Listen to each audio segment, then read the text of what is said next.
वसुदेवसुतं देवं कंसचाणूरमर्दनम् देवकी परमानन्दं कृष्णौ वन्दे जगद्गुरुम् श्रीकृष्णौ वन्दे जगद्गुरुम् श्रीकृष्णौ वन्दे जगद्गुरुम् जय श्रीकृष्ण सर्वांना. मूकं करोति वाचालं पङ्गुं लङ्घयते गिरिं यत्कृपातमहं वन्दे परमानन्दमाधवम्.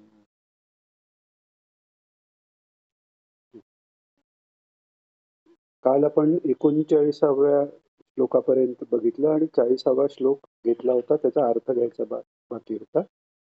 39व्या श्लोकात भगवंतांनी सांगितलेलं आहे की आधी जे भगवंतांनी 34व्या श्लोकात सांगितलं, तद्विद्य प्रणिपातेन परिप्रश्नेन सेवया उपदेक्षन्ति तत्ते ज्ञानं ज्ञानिनस्तत्त्वदर्शिना. तर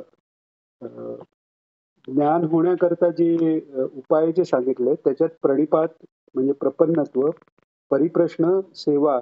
परिप्रश्न हीच सेवा झाली आणि शिवाय परिप्रश्नाने गुरूंची सेवा आणि मग त्यांचे तो उपदेश ऐकणं, ही साधनं सांगितली. पण ती जरी साधनं असली तरी त्याच्याशिवाय विशेष अजून कशाची आवश्यकता आहे ते 39व्या श्लोकात सांगितलं. ते म्हणजे श्रद्धावान लभते ज्ञानं तत्परस संयतेंद्रिया. म्हणजे श्रद्धा पाहिजे, अडिग श्रद्धा. आपलं काही चांगलं झालं, देवाने चांगलं केलं तर आहे बाबा, देव आपल्याकडे पाहणार आहे. आणि काही भयंकर परिस्थिती आपण पाहतो, कित्येक श्रद्धावान असतात पण काही भयंकर परिस्थिती ओढवली तर त्यांचा विश्वास जातो तसं नाही, पण कुठेतरी डळमळीत झाल्यासारखा होतो. तसं न होणं, श्रद्धा सतत टिकली पाहिजे. आपण मागच्या वेळी पाहिलं प्रल्हादजींनी जे मागितलं, अप्रतिहत आणि अनन्य अशी भक्ती त्यांनी मागितली. तर तसं झाल्यावर तत्पर हे परत सांगितलेलं आहे की तत्पर राहायला पाहिजे. तत्वाबद्दल म्हणजे त्या परमेश्वराच्या टुवर्ड्स, पर म्हणजे त्याच्या टुवर्ड्स म्हणजे त्याच्याकडेच सतत लक्ष पाहिजे आणि संयतेंद्रिय इंद्रियांचा निग्रह पाहिजे. आणि आपण हेही पाहिलं की जेव्हा आपण तत्पर होतो तेव्हा आपोआपच इंद्रियही तिकडे लागली, त्यामुळे इंद्रियांचा निग्रह आपोआप होतो. म्हणूनच भक्ती मार्गाचं हे वैशिष्ट्य आहे की वैराग्यासाठी वेगळा प्रयत्न, इंद्रिय निग्रहासाठी वेगळा प्रयत्न असा भक्ती मार्गात करावा लागत नाही. कारण ईश्वराकडे तुमचं मन लागल्यावर आपसुकच तुमचे विषयांपासून निवृत्ती आपोआप होते. एके ठिकाणी ज्ञानेश्वर महाराज म्हणतात, वैराग्य वसंताचे नियोगे. ज्ञानमार्गाचा वैराग्य आहे ते वृक्ष वाटतं आपल्याला. विराग याचा अर्थ वृक्ष पणा असं वाटतं, पण विराग याचा अर्थ विशेष राग, विशेष प्रेम कोणाबद्दल तर ईश्वराबद्दल. याचाच अर्थ ईश्वर सोडून बाकी सगळ्या वस्तू आहेत त्यांच्याबद्दल प्रेम न राहणं, असा तो विराग आहे.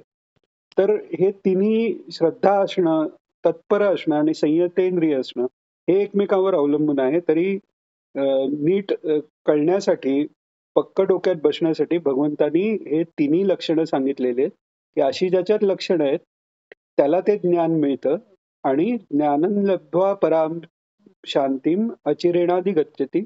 अचिर म्हणजे चिरंतन शांती त्याला मिळते. आता 40व्या श्लोकात भगवान सांगतायत,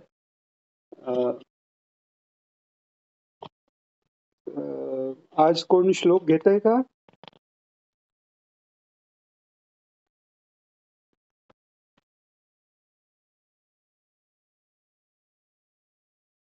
हॅलो. 40वा श्लोक. अज्ञश्चाश्रद्धधानश्च संशयात्मा विनश्यति नायल्लोकोऽस्ति न परो न सुखम संशयात्मनः. आता कोणाला मिळतं ज्ञान, कोणाला ती शांती प्राप्ती होती हे सांगितलंय, तरी पुन्हा विशेष करून कोणाला ती होत नाही हे सांगितलंय. जसं आपण मागे पण बघितलं 16व्या अध्यायात दैवी परोर आसुरी संपत्ती ही सांगितले, जेणेकरून आपल्याला हे ताडून पाहता येईल की आपल्यात कोणते त्या वृत्ती आपल्या वाढतायत, कोणत्या कमी होत आहेत, ज्या वाढायला पाहिजेत त्याच वाढतायत की नाही आणि ज्या नकोत त्या निघून जात आहेत की नाही, कमी होत आहेत की नाही. तर त्यामुळे कोणाला ते ज्ञान किंवा ती परमशांती कोणाला लाभत नाही. त्या अज्ञश्च अश्रद्धधानश्च संशयात्मा विनश्यती. नायम लोकोस्ती न परो न सुखम संशयात्मना. म्हणजे अज्ञ जे आहेत, ज्यांना ज्ञान नाही, त्यांना शांती नाही. अश्रद्धदान, ज्यांच्या मनात श्रद्धा नाही त्यांना नाही आणि संशयात्माला नाही. आणि विशेष करून परत संशयात्माबद्दल सांगतायत की नायम लोकोस्ती न पुरो न सुखम आत्मना. इव्हन व्यवहारातही जो सगळीकडे संशय घेतो, आपल्यावर दया करणाऱ्यावरही संशय घेतो की अरे हे काहीतरी उपकार करतोय, आपल्याकडनं काहीतरी काढायचं तर नाही ना, असं म्हटलं तर त्याला कुठेच आनंद नाही.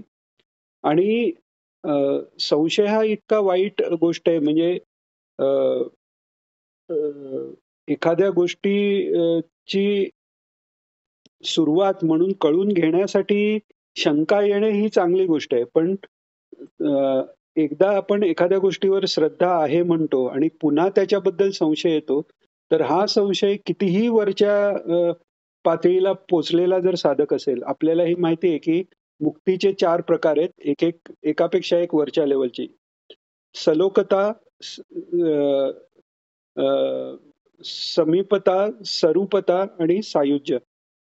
सलोकता म्हणजे अ, भगवानांच्या लोकात वैकुंठात साक्षात राहायला मिळणं. समीपता म्हणजे विष्णूंच्या जवळपास, म्हणजे आता वैकुंठात राहायला तर मिळतंय, पण कधी भगवानांचं दर्शन होईल? आता आपण भारतात राहतो, पण पंतप्रधान आपल्याला टीव्हीवर जाऊन दे, प्रत्यक्ष कधी भेटायचा योग इतक्या लाखो लोकात कोणाला येईलच असं नाही.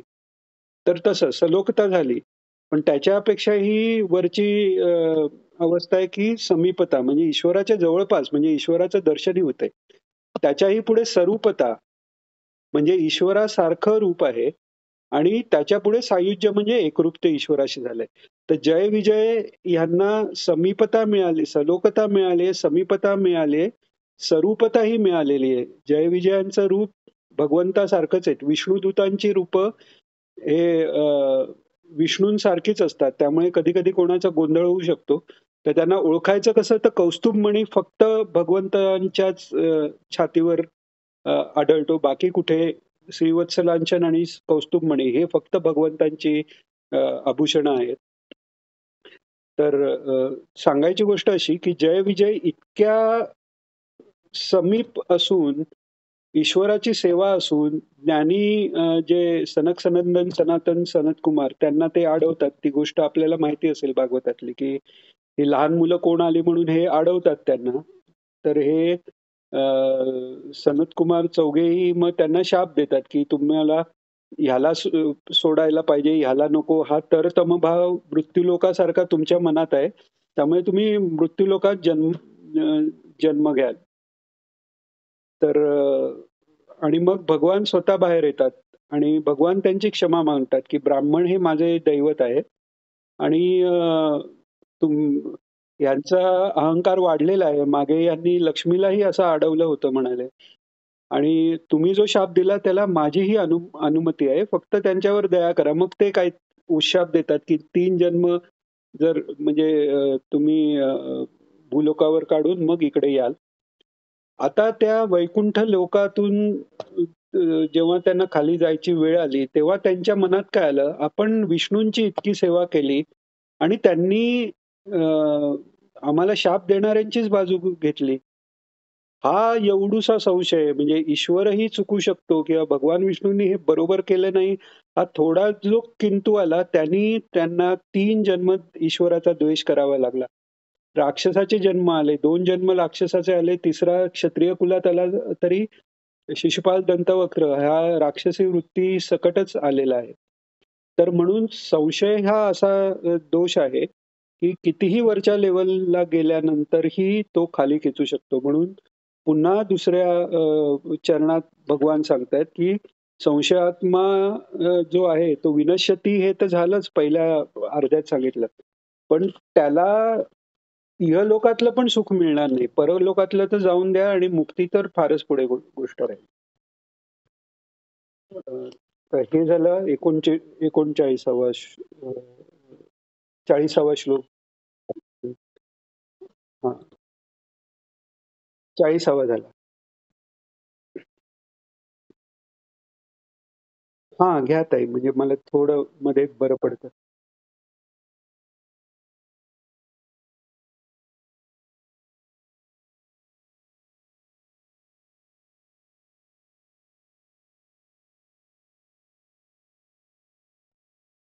अरे वा. हा, आता पुन्हा ते कर्माबद्दल सांगतायत की योग संन्यस्त कर्माणम. आता इथे संन्यास याचं फोड असे सत्ताचा न्यास म्हणजे सत तत्वा राहण्याला संन्यस्त होणं असं म्हटलेलं आहे. आणि त्या तत्वाशी योग आणि मग योग झाल्यानंतर त्यात राहणं याला योग संन्यस्त कर्मण असं राहून कर्म केले म्हणजे अ, अ, परमेश्वराशी योग साधला म्हणजे सगळं जे करतोय ते पुन्हा तो अ, अर्पण करणारा ब्रह्म तो श्लोक आठवून आपण बघू शकतो की सगळी कर्म त्या परमात्म्यालाच अर्पण केलेली आहेत आणि त्यांनीच तोच ही कर्म करणारा त्यामुळे ते फळ पण तोच आहे हे सगळ्या मनात ठेवून तत्पर राहून जेव्हा ती कर्म होत आहेत तर ती कर्म करताना तो कर्म करतानाची भूमिका हाच तो विवेक आहे. तिथेच सद्विवेक झाला. तिथेच तो नित्य काय अनित्य काय याचाही विवेक झाला. तिथेच क्षेत्रज्ञ विवेक झाला, की बाह्यक्रिया ह्या फक्त क्षेत्रात झालेले प्रकार आहेत. पण क्षेत्रज्ञ तो जो परमात्मा माझ्या अंतर्यामी आहे, तो हे सगळं करतोय. या जाणीवेनी सतत तो एक प्रकारचा ज्ञानाचा अभ्यासच आहे. ज्ञानाची पूर्वतयारी कर्मात आहे म्हणण्यापेक्षा निष्काम कर्मयोग हा ज्ञानाभ्यासच आहे.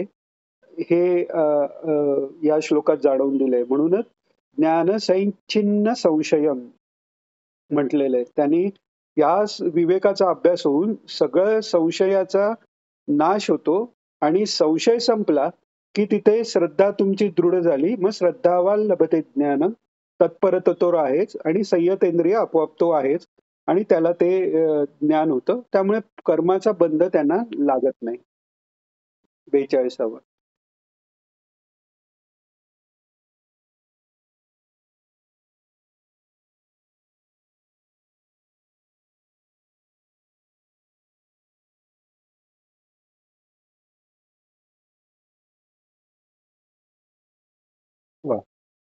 तर म्हणून भगवान म्हणतायत तस्मात ज्ञान संभूतम म्हणून अर्जुना तू अ, अ, या तस्मात अज्ञान संभूतम रुचतम ज्ञान सिनात्मनः चित्वैनम संशयम योगमातिष्ठो तिष्ठ भारत म्हणजे हृदयात असलेल्या अज्ञानाने जो संशय निर्माण झालाय त्याच्या विवेकरूप ज्ञानाच्या तलवारीने छेद करून तू कर्मयोगात स्थित राहा आणि तस्मात उत्तिष्ठ भारत म्हणजे उभा राहा कशासाठी तर युद्धासाठी उभा राहा. आता इथे आपण 15वा अध्यायात पण अ, अ, भगवान सांगतायत असंग शस्त्रेन दृढेन चित्वा. याच्यावरनं ही एक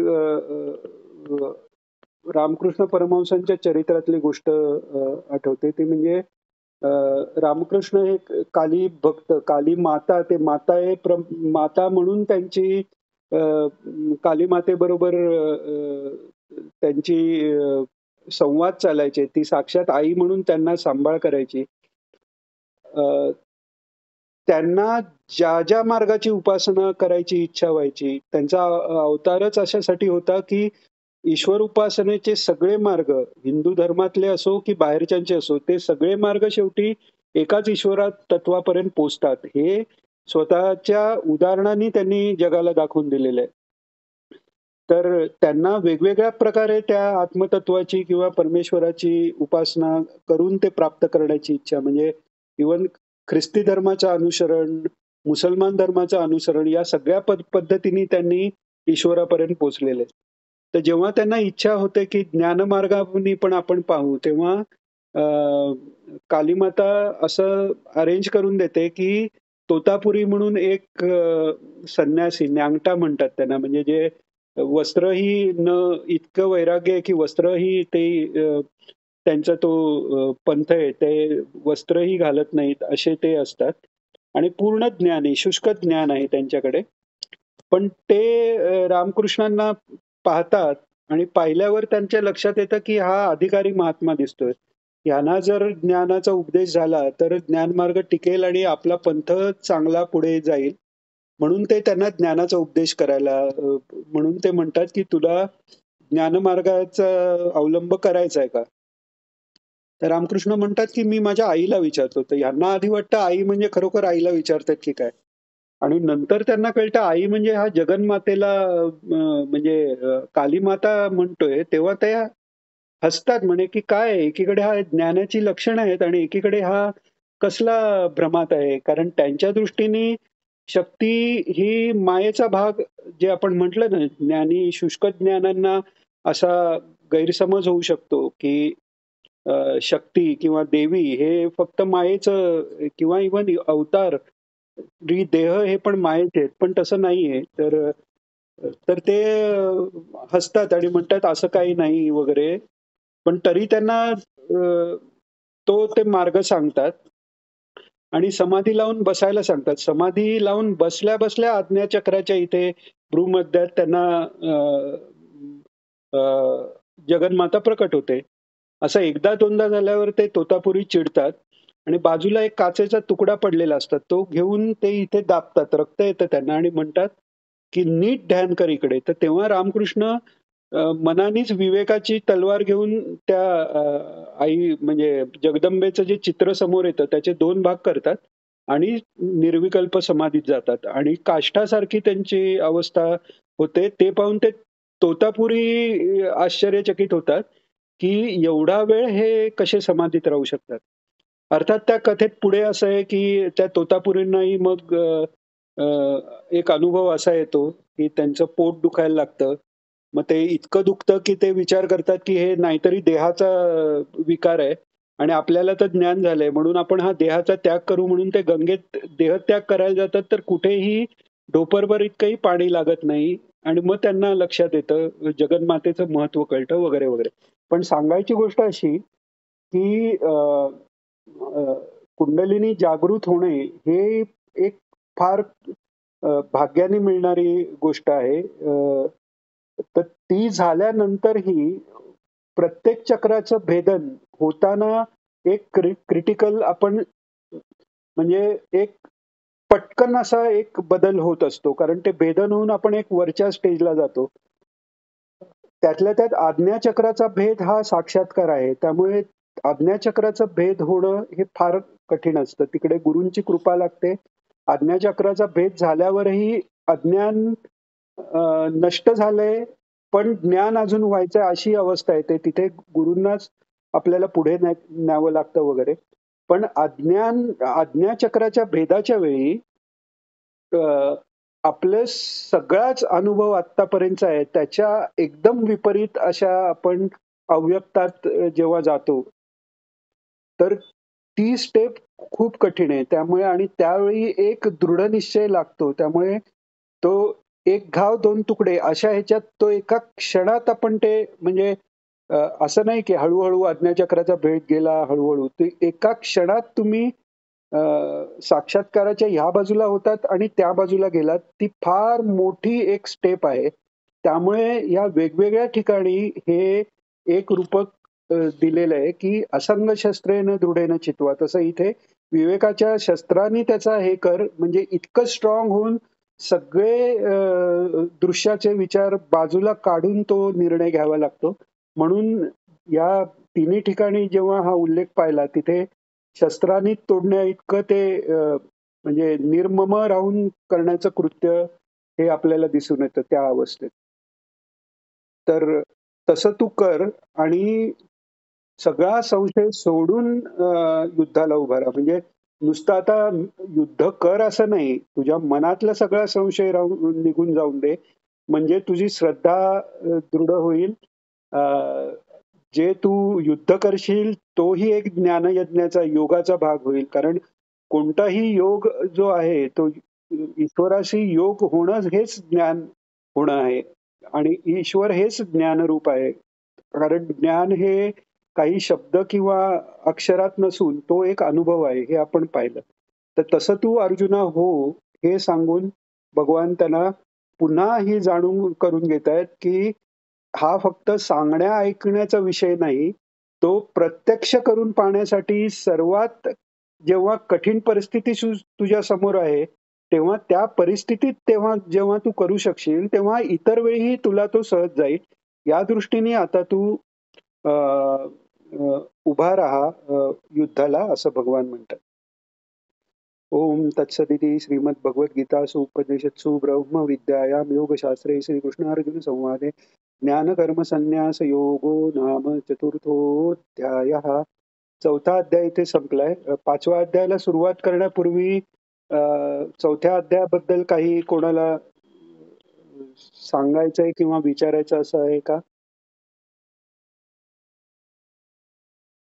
ओके. नसलं तर आपण पाचव्या अध्यायाला सुरुवात करू. अथ पंचमोऽध्यायः. ताई घेता?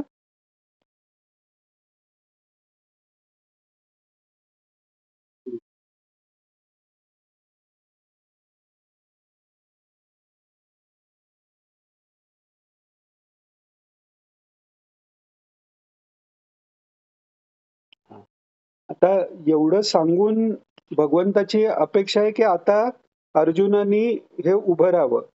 पण अर्जुन पुन्हा इथे सत्शिष्याचं लक्षण आहे की त्याला भगवंतानी काय सांगितलंय की संशय म्हणजे हे करताना तुझ्या मनात संशय असता कामा नये. आता लाजेकाजेच तर अर्जुन म्हणाला असता, आता एवढं भगवंतानी सांगितलंय तर आपल्याला युद्ध करायला पाहिजे. तर ते बरोबर नाहीये. तो अर्जुनाचा प्रामाणिकपणा आहे, की एवढं सांगून सुद्धा माझ्या मनात शंका आहे. म्हणजे तिसऱ्या अध्यायाच्या दुसऱ्या अध्यायात भगवंतानी सांगितलं युद्ध तू सुरू कर. तेव्हा अर्जुनानी शंका काय व्यक्त केली, की ज्यायसी चेत कर्मणस्ते मता बुद्धिर्जनार्दन तत्किम कर्मणी घोरे माम. म्हणजे ज्ञान हे कर्मापेक्षा श्रेष्ठ आहे, तरी मग हे घोर कर्म कशाला करायला लावतोस? आता एवढा चौथा अध्याय तिसरा अध्याय झाला, चौथा अध्याय सांगून झाला. तर अर्जुनाचा प्रश्न थोडासा बदललेला आहे, की आता त्याला सगळ्याचा संन्यास हे अजून कळलंय, पण तो कर्मातनं आहे हे भगवंतानी सांगून सुद्धा त्याला अजूनही शंका आहे, की एकीकडे तू संन्यास सांगतोयस कर्माचा आणि दुसरीकडे योग पण सांगतोय. तर अजूनही अर्जुनाला हे कळलेलं नाहीये, की अ, संन्यास हा बाह्य नाहीये. संन्यास हा आंतरिक आहे आणि बाह्य अ, अ, याच्यात म्हणजे अजूनही अर्जुन मी म्हणजे देह किंवा मी म्हणजे मन आणि मी म्हणजे बुद्धी यातनं अर्जुन अजून बाहेर आलेला नाहीये. त्यामुळे संन्यास म्हणजे देहापासून कर्माला लांब ठेव हे कुठेतरी अजून त्याच्या मनात थोडासा किडा वळवळतोच आहे. जेव्हा मी तो देह नाही म्हटल्यावर देहाने ती कर्म करत राहणं हे मला आणि आपण त्यापासून अलिप्त राहणं हे हे अजून पुरेसं अर्जुनाला अ, लक्षात आलेलं नाही. आणि चांगल्या शिष्याचं हे एक लक्षण आहे, की थोडी जरी शंका असली तरी ती क्लिअर करून घेणे. म्हणजे आपण जेव्हा एखाद्याला विचारलं, "हा तुला कळलं का?" "हां, ऑलमोस्ट कळलं." तर हे सर्वात डेंजर आहे. जसं अ, आपण म्हणतो, की अ, मी जवळ-जवळ मेलाच होता, म्हणजे तो वाचला. तसं ऑलमोस्ट जवळ-जवळ सगळं कळलंच म्हणजेच कळलं नाही असा अर्थ होतो. तर अर्जुन हा इतका त्यांनी म्हणजे शब्दांनी जरी त्याला वर करणे, जर आपल्याला शब्दांनी इथे वर करणे कळतंय, तर अर्जुनाला कळलं नसेल ना का? शब्दांनी अर्जुनाला कळलंय, पण अजूनही त्याला तो वेगळेपणा जाणवत नाहीये कुठेतरी आणि त्यामुळे तो म्हणतोय, की संन्यास तुम्ही एकीकडे म्हणता आणि एकीकडे पुन्हा योगाची गोष्ट करता. हे कसं काय? त्यामुळे ज्यात श्रेय आहे ते एक नक्की ते मला सांग. जसं 3ऱ्या अध्यायात पण तो भगवंतांना म्हणालाय, की "तदेकं वद निश्चित्यं येन श्रेयं हमाप्नुयाम." इथेही तो तेच म्हणतो, "यच्छ्रेय यत योरेकं तन्मे ब्रूहि सुनिश्चितम्." त्यामुळे मला एक काहीतरी सांग, दोन्ही सांगू नको. कर्मयोग सांगता, कर्म सोडायला सांगता. त्यामुळे या दोघातलं नक्की काय आहे ते मला सांग. आता भगवान पुन्हा वेगळ्या प्रकारे त्याला ते समजावून सांगतायत. दुसरा श्लोक.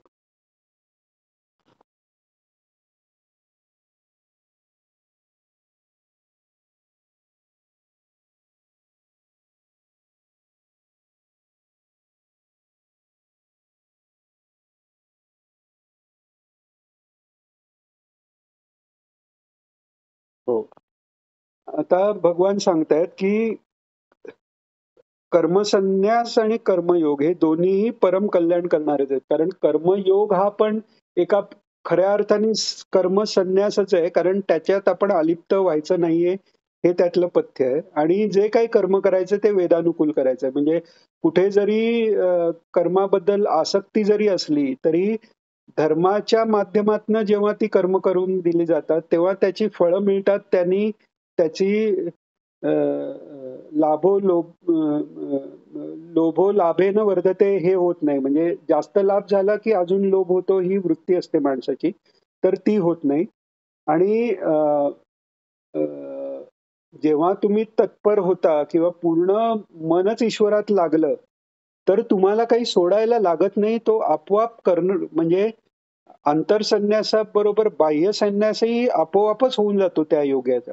त्याच्याही पुढची अवस्था जी अवतारी महापुरुष आपण पाहतो, की केवळ लोकांच्या कल्याणाकरता आणि धर्मसंस्थापनेकरता करता बाह्यदृष्टीनेही ते कार्य चालू ठेवतात. तर इथे भगवान पुन्हा तेच सांगतायत, की अ, दोन्ही पद्धतीने कल्याणच होणार आहे. पण पूर्ण कर्म सोडून देणं हे कठीण आहे. कारण तो मिथ्याचार होतो हे भगवान आधी सांगितलेलंच आहे. पुन्हा तेच सांगतायत, की कर्म मी करणारच नाही हा विचारच चुकीचा आहे. कारण आपण कर्म काही ना काही तर करत राहणार आणि जोपर्यंत हे शरीर माझं, हे मन माझं किंवा अ, अ, याच्याही पुढे जाऊन हा शरीर म्हणजेच मी किंवा मन म्हणजेच मी, बुद्धी म्हणजे मी. मला कर्म करायला सांगताय म्हणजे तुझ्या देहाने कर्म होऊन दे म्हणतायत भगवान.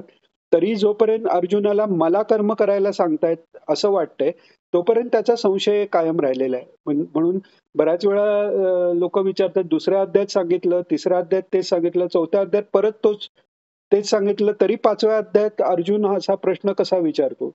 तर याचं कारण म्हणजे अर्जुन एकतर स्वतःची अंतर्स्थिती जाणवण्या इतक्या लेव्हलला पोहोचलेला आहे. आपल्याला आपण जेव्हा गीता ऐकतो, गीतेचा अभ्यास करतो, सगळं आपल्याला समजतं. व्यवहारात परत राग, लोभ, द्वेष याच्यात आपण अडकून जातो. अर्जुनाचं तसं नाहीये. तिथे जे समजलं तेच अर्जुनास तू परिससी परिसूनी अनुष्टसी असं भगवान म्हणतात ज्ञानेश्वरीत, की तू नुसता ऐकणारा नाहीयेस, त्याप्रमाणे आचरण करणार आहे. तर अर्जुन जेव्हा ऐकतोय, तेव्हा ते प्रॅक्टिकली आपण तसं वागू शकतोय का? ते शक्य आहे का? हे तपासून पाहताना त्याला ते शक्य वाटत नाहीये. म्हणून तो पुन्हा विचारतोय, हे आपण लक्षात घेतलं पाहिजे. तर भगवान सांगतायत या श्लोकात, की दोन्ही परम कल्याणच आहे. पण त्यात कर्मयोग सोपा आहे. कारण तुम्हाला अ, तसंही कर्म करायचीच आहेत. म्हणजे निग्रह करत बसण्यासाठी पण त्याचाच विचार, कर्माचा विचार जितका होतो, त्याच्यापेक्षा धर्माप्रमाणे कर्म करून ईश्वराकडे लक्ष लावलं, तर उलट त्या कर्माचा विचार जास्त न होता ईश्वराचा विचार जास्त होईल. आपण एक साधी गोष्ट आहे. आपण जर एक गोष्ट छानशी या बाबतीत आहे, की एक शिष्य असतो. तो गुरूंना विचारतो, की तुम्ही एवढे ज्ञानी आहात आणि हे आणि तर तुम्हाला तर मंत्रसिद्धी आहे. मला असा मंत्र द्या, की त्याचा जप केल्याने मी जे मागीन ते मला मिळालं पाहिजे. आता गुरु तर त्याचेच गुरु आहेत. तर ते त्यांना सांगतात, "ठीक आहे, मी तुला एक मंत्र देतो आणि तो मंत्र म्हणताना तू फक्त माकडाचा विचार करायचा नाहीस." आता आणि तसा माकडाचा विचार न करता तू मंत्र म्हटलास, तर त्याच्यानंतर तू जी इच्छा करशील ती पूर्ण होईल. आता होतं काय, तो मंत्र म्हणायच्या वेळी मंत्र म्हणायचा म्हणजे आता मला माकडाचा विचार करायचा नाही. काय मनात राहिलं? माकडाचा विचार. आता समजा मी तुम्हाला सांगितलं, की आता तुम्ही निळ्या हत्तीचा विचार करू नका. मनात पहिला काय आला? निळा हत्ती. जे अस्तित्वात नसलेली गोष्ट पण त्याचा विचार करू नका सांगितल्यावर पण आपण त्याचाच विचार करायला लागतो. ही मनाची अ, एक मनाची एक प्रॉपर्टी आहे, एक गुण आहे, की ज्याच्याबद्दल नाही सांगितलं ते आधी अस्तित्वात आणून मग ते काढून टाकण्याचा मन प्रयत्न करतं. म्हणजे हे मला कर्म करायचं नाही, ह्याच्यात मला आसक्त व्हायचं नाही, त्याच्यात मला आसक्त व्हायचं नाही. असं करत ज्या विषयातनं बाहेर पडायचंय त्याच विषयाचं चिंतन जर जास्त झालं, तर त्यात मनुष्य जास्त अडकू शकतो. म्हणून आपण पाहतो ज्ञानमार्गात कितीतरी पुढे गेलेले व्यक्ती अ, अशा काही साध्या मोहाला बळी पडून एकदम आपण त्यांचं पतन झालेलंही पाहतो. तर त्यामुळे त्याच्यापेक्षा हा भक्ती मार्ग, उपासना मार्ग, कर्ममार्ग हाही उपासना मार्गच आहे. ईश्वराच्या आज्ञेने आपण करतो, तेव्हा ती दास्य भक्तीच आहे एका प्रकारे. तर तो सोपा आहे असं भगवान सांगतात. तिसरा श्लोक.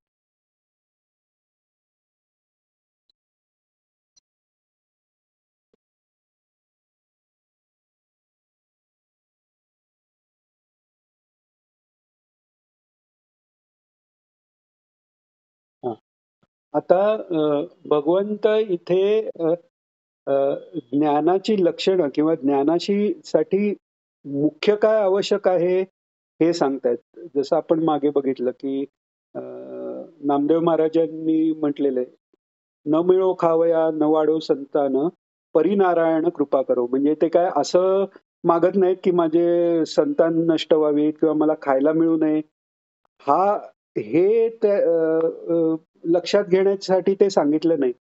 ते खायला मिळेल ना मिळेल याची काही पर्वा नाही किंवा संतान वाढेल की नाही हे काही झालं तरी चालेल.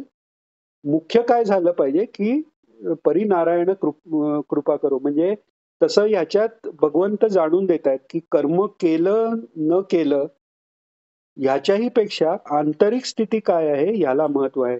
मग द्वंद्वातीत जी अवस्था आहे, की यो न द्वेष्टी न कांक्षती. राग गेला आणि मत्सरी गेला. कोणाचाही द्वेष नाही, कोणाबद्दल आसक्ती नाही.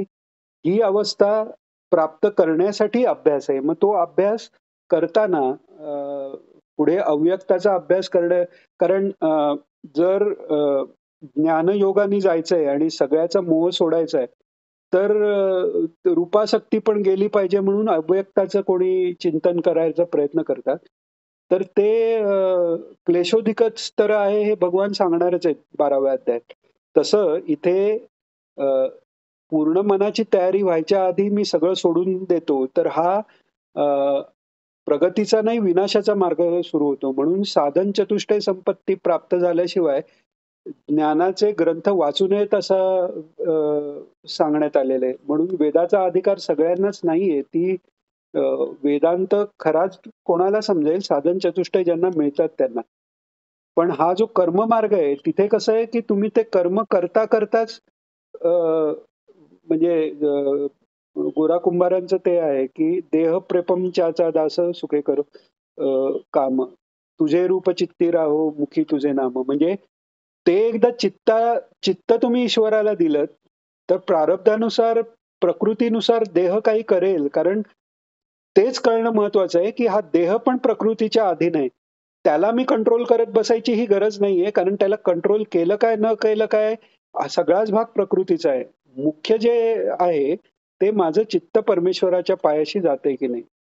तर म्हणून भगवान पुन्हा जाणून देतायत, की जो न द्वेष्टी न कांक्षती, जो नित्य संन्यासी आहे, तो म्हणजे त्याला तो निरपेक्ष आहे. कशाची अपेक्षा नाही. रागद्वेष ही द्वंद्व नाहीत. अशा रीतीने जो कर्म करतो, तो खरा कर्मयोगी आहे. तो खरा संन्यासी समजावा. असं भगवान इथे सांगतायत. आणि असा जो आहे, तो संसारात जरी असला तरी संसारापासून मुक्त आहे. जसं आपण एकनाथ महाराजांचं पाहतो. बरेचसे संत महात्म्यांनी ते आपल्या उदाहरणांनी दाखवून दिले, की व्यवहार जरी असला, समर्थांनी स्वतःचा संसार केला नाही, पण राष्ट्राचा संसार केला आणि तरीही त्याच्यापासून ते अलिप्त आहेत. तर याचं कारण म्हणजे ती आंतरिक स्थिती जी आहे, ती आंतरिक उपासना बाह्य उपासनेपेक्षा आंतरिक उपासना जी आहे, की कोणाही जीवाचा नगडो मत्सर वर्म सर्वेश्वर पूजनाचे. हे ज्याला कळलं त्याला मग हे मी अ, कर्म करू न करू एक निश्चित काय ते सांग, हे तो विचारतच नाही. कारण कर्म करणं किंवा न करणं ह्या ह्याला महत्व नाहीये. तुमची वृत्ती काय आहे याला महत्व आहे. हे भगवान यातनं जाणून देतात, की ज्या योगाने माझी वृत्ती परब्रह्म, परमात्मा, श्रीकृष्ण भगवानांकडे राहील आणि त्याच्यासाठी सोपं काय आहे? तर मग हे कर्म आहे. म्हणून ते शरीराने, मनाने होत राहील आणि माझं अंतःकरण परमेश्वराकडे लागून हळू मला तो अभ्यास होईल, की मी ह्याच्यापेक्षा वेगळा आहे आणि मी परमात्म्याशी युक्त होईल. म्हणून ते भक्ती योगाने युक्ततमा मतः हे स्वतः भगवान सांगतायत. कारण सोपं आहे. परमार्थ सोपा आहे. जर तुम्ही ईश्वराशी कोणत्यातरी भावनेनी, कोणत्यातरी इमोशननी जेव्हा जोडले जाता, तेव्हा इमोशन्स हे मनाच्या अवस्था आहेत. त्यामुळे तुमचं मन त्याच्याशी जोडलं गेलं, की मग तो परमार्थ सोपा होतो. मग तुम्ही बाहेर काय काम करता किंवा काय करत नाही, याला महत्वच दुय्यम होऊन जातं. तर हे इथे भगवान सुचवतायत. 4था श्लोक.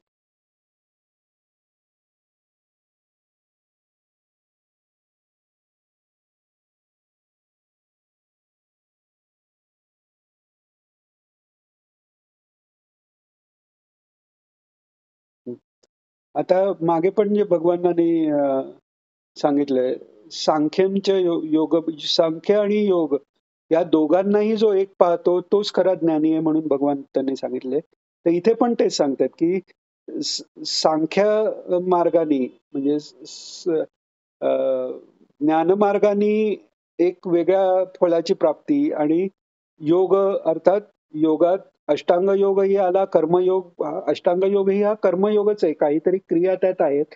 तर भक्तियोग म्हणा, तर याची फळं वेगळी आहेत असं अ, जे पंडित नसलेलेच म्हणतात. म्हणजे जे बाल आहेत, म्हणजे जे मॅच्युअर नाहीयेत किंवा ज्ञानी नाहीयेत तेच तसं म्हणू शकतात.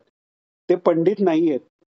कारण एकमप्या स्थितः सम्यक उभयोर विंदते फलम म्हणजे दोन्हीचं फळ हे एकच आहे किंवा एकाच परमात्म्याला म्हणजे वेगवेगळ्या वाटेने जाणारा शेवटी पोचतो तिकडेच आहे.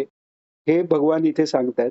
आणि त्याच्यात आत्ता जी आपली स्थिती आहे त्याप्रमाणे जर आपण बघितलं एखादा ज्ञानमार्गाने पुढे जातोय, तर तो आत्ता आपल्याला त्याचा आत्ताचा जन्म दिसतोय. त्याचा मागे त्या कर्मयोगाचा अभ्यास झालेला आहे.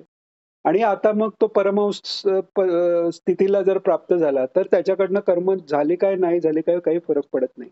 तर त्यामुळे वरकरणी दिसताना हे वेगळे मार्ग दिसतील, पण तसं म्हटलं तर प्रत्येक पिंडे मतिर्भिन्नाप्रमाणे आपल्या या वैदिक धर्माचं सौंदर्यच ह्यात आहे, की प्रत्येकासाठी सामान्य धर्म, विशेष धर्म आहेतच. पण त्याशिवाय ही उपासना हा जो धर्म मोठा सांगितलाय, त्याच्यासाठी प्रत्येकाला ईश्वराशी आपलं काय नातं आहे हे ठरवायचा, त्याप्रमाणे वागायची पूर्ण स्वतंत्रता आहे आणि तोच त्याच्यासाठी योग्य मार्ग आहे. ही फ्लेक्झिबिलिटी जी आहे ती आपल्याच धर्मात आहे किंवा आपलाच आहे त्यालाच धर्म म्हणायचा असं आपण म्हणू शकतो. तर हे भगवान इथे निश्चित करतायत, की हे करू का ते करू हा प्रश्नच नाहीये. कारण त्या करण्यापेक्षाही त्या करण्याची वृत्ती महत्वाची आहे आणि दोन्हीकडे तीच वृत्ती तुम्हाला पुढे नेणार आहे. त्यामुळे फल